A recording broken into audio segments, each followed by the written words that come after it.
Hi guys आपण मानक आ गोटे ब्लॉग रे स्वागत। आज भाई देखेबे आपण मानक गोटे बहुत खराब जिनस भाई मते देखिकी बहुत खराब लगिला।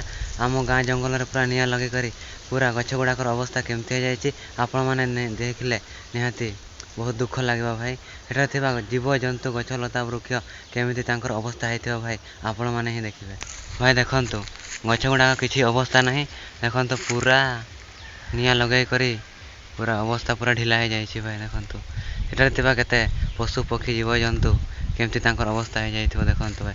पूरा जंगल जाक पूरा निया लगा है सियाड़े टिके अच्छी भाई, ना पूरा सफा करा है पूरा जंगल पूरा निया लगे कर देखंतु भाई। एमती निरीह लोक मैंने अच्छा जे मैंने कि जंगल रे निया लगे कि कौनटा क्या फायदा पाते भाई। देखंतु भाई कौन कराई जंगल टाक आपण मैंने कहतु यहाँ कौन ठीक कम जे जंगल को निया लगे कौन दंड दिज्व एवं कौन शास्ति दिज्व आपण मैंने निहाती कमेंट करी कहतु। रखुची जय जगन्नाथ। ए ब्लॉग रे एतिकी भल लगे चैनल को सब्सक्राइब करेंगे।